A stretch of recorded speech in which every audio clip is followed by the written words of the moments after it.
Olá e sejam muito bem-vindos. Neste vídeo vamos aprender as regras do jogo do xadrez. Portanto, quem sempre quis aprender a jogar, tem agora aqui uma oportunidade. Vamos falar de todas as regras. O xadrez é um jogo com mais de 1000 anos, é um jogo diferenciado, é um jogo para a vida, é uma mistura entre arte, ciência e desporto e, além disso, pode trazer grandes benefícios a quem pratica o jogo com alguma regularidade.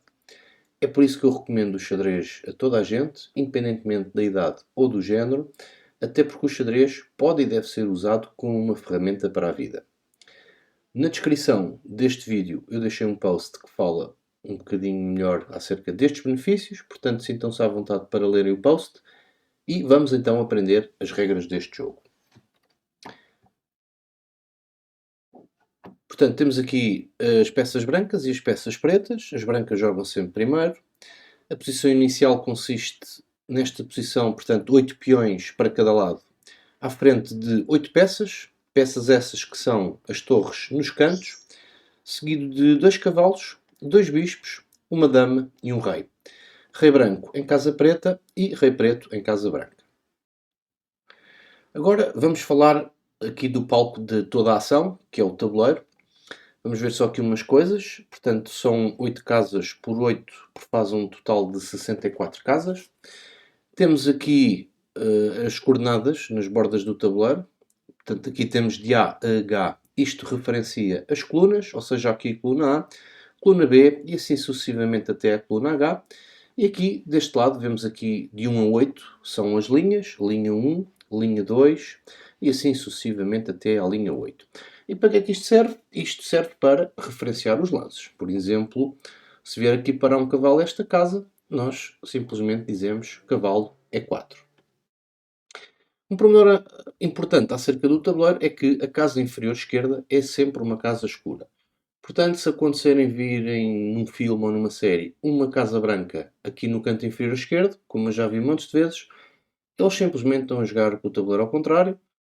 E também já vi isto a acontecer na vida real, infelizmente. Costuma acontecer muito ao início, quando as pessoas ainda não sabem bem como é que é o tabuleiro, é de qualquer maneira. Vocês já sabem que é uma casa escura no canto inferior esquerdo. Agora vamos falar então das peças. Vamos começar aqui pela torre. A torre faz os seus movimentos nas horizontais e nas verticais. As casas que quiser. A seguir vamos falar do cavalo. O cavalo faz o movimento em L. Ou seja, o cavalo nesta casa pode fazer este L e pode fazer todos estes L's que eu aqui vou representar. E o cavalo é a única peça do xadrez que pode saltar por cima das outras. Portanto, aqui neste caso, não interessa aqui as peças, o que interessa é a casa de destino do cavalo. Se estiver vaga, o cavalo pode saltar por cima de qualquer peça e ir para lá. O bispo. O bispo faz diagonais. As casas que quiser. Só diagonais. A seguir temos a dama, que é a peça mais poderosa do jogo. Isto porque é uma torre, faz horizontais e verticais e também faz diagonais. Portanto, também é um bispo, né? É a mistura dos dois. Ou seja, aqui podemos ver que a dama tem um grande alcance em todo o tabuleiro, uma peça muito ágil, é a peça mais poderosa do jogo. E agora vamos falar da peça mais importante do jogo, que é o rei.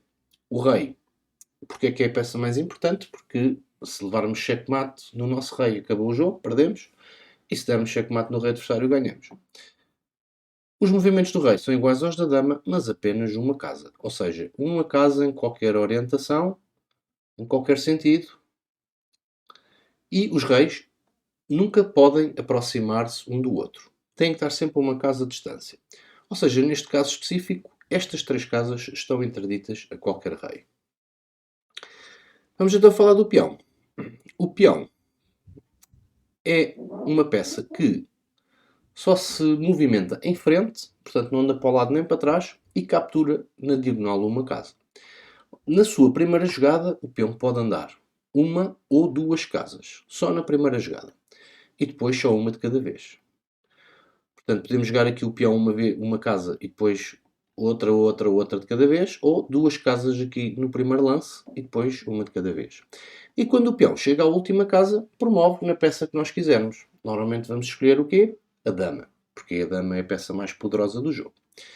Ou seja, nesta situação, o peão aqui joga duas casas, este peão também. Estes peões neste momento estão bloqueados porque só andam em frente. Mas se as brancas agora jogarem este peão duas casas, as pretas podem capturar este peão, porque o peão captura uma casa na diagonal. Visto o movimento das peças, vamos agora então ver o valor que elas têm, o valor material, para sabermos mais ou menos que trocas fazer, etc. O peão vale 1 ponto, portanto peões ou pontos é igual. Depois temos as peças menores, que é o cavalo e o bispo, valem 3 pontos. E depois temos as peças pesadas, que são a torre e a dama. A torre vale 5 e a dama vale 9 pontos. O rei não tem um valor material porque o rei nunca é capturado. Eu pus aqui infinito porque é a peça mais importante do jogo. Bom, e agora vamos falar do objetivo do jogo, que é dar checkmate. Mas o que é um checkmate? O que é um cheque? Vamos ver aqui. Eu vou jogar uma posição, uma vez que já sabemos mexer as peças. Vamos ver aqui esta posição.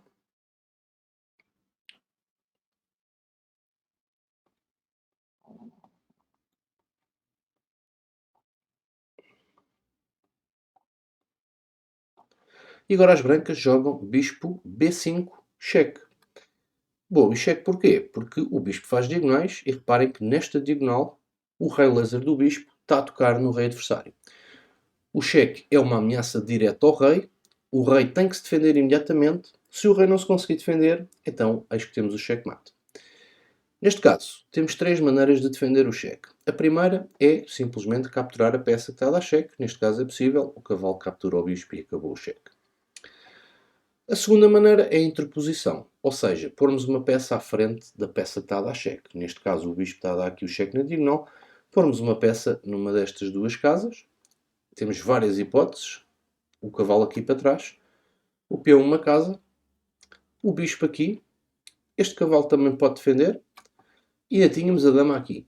Claro que este não iríamos fazer este lance. Não íamos dar uma dama que vale 9 pontos para um bispo que vale 3.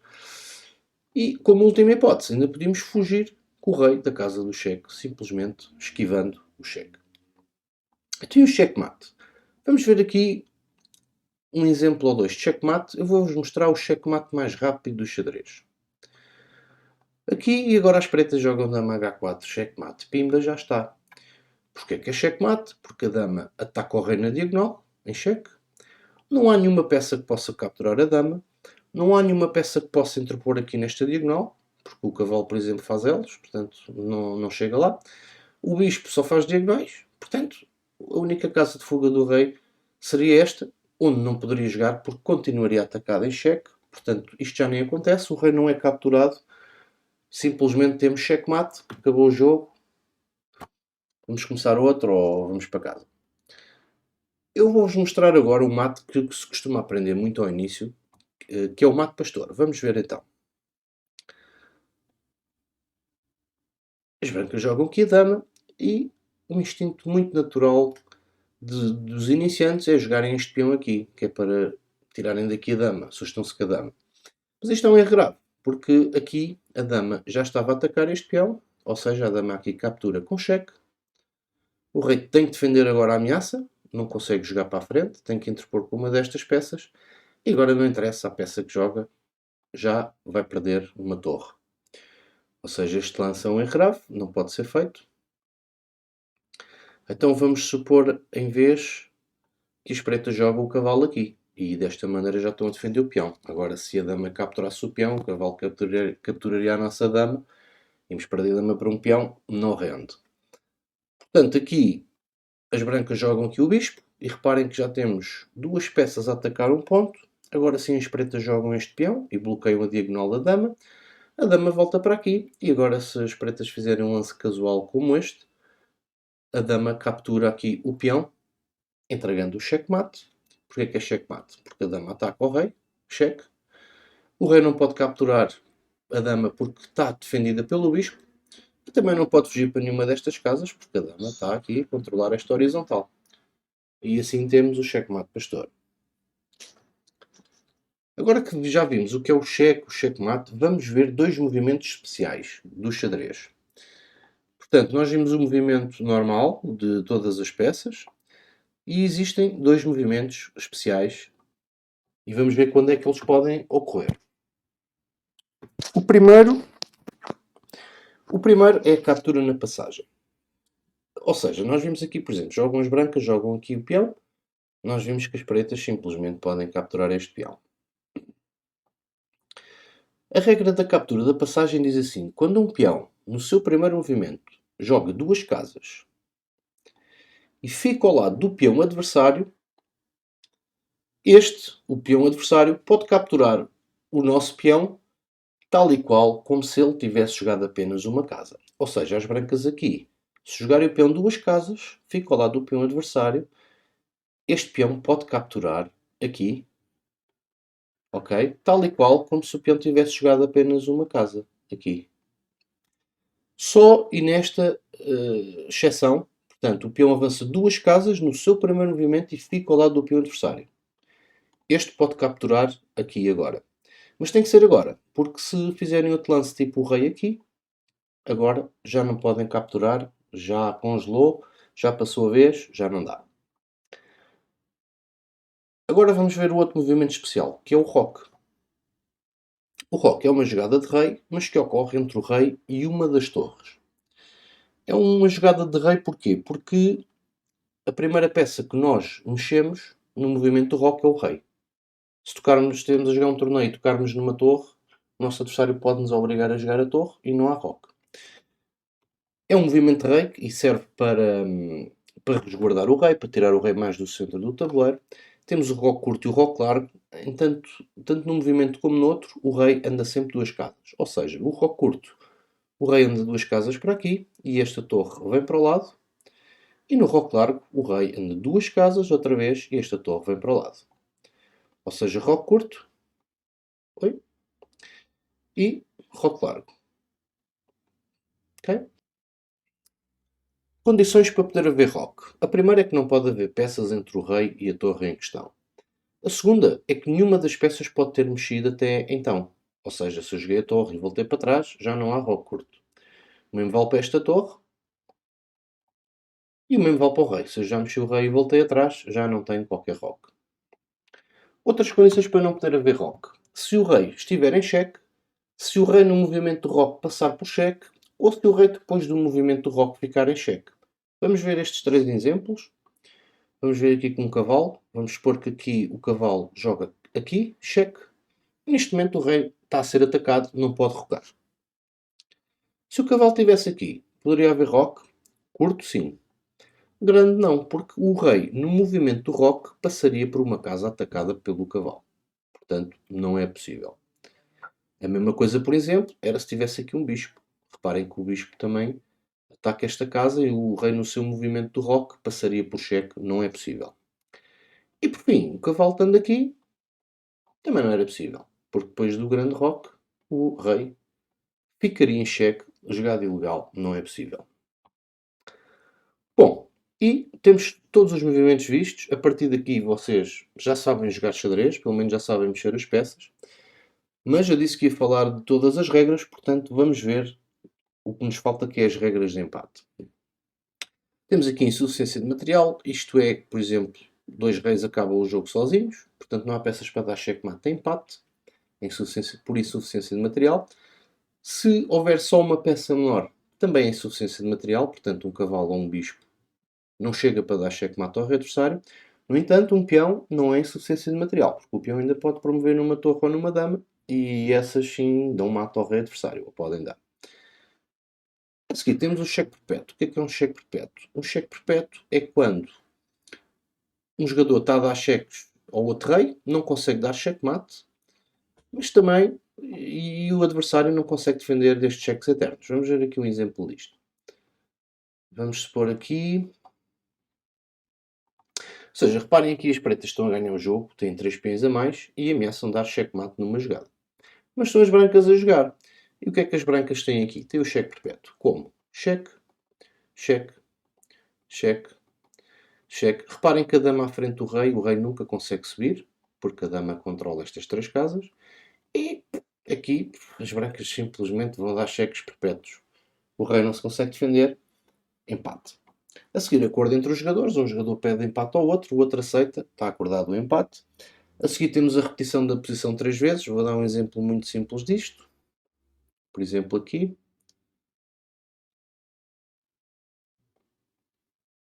Aqui já repetimos duas vezes a mesma posição. E, por exemplo, e por três vezes nós vimos esta posição, empate. A regra dos 50 lances é quando um rei fica sem peças. A partir desse exato momento, o adversário tem 50 lances para dar checkmate. Se não entregar o checkmate, empate. E por fim, temos o rei afogado, que eu também vou mostrar aqui um exemplo. Vamos expor aqui esta posição.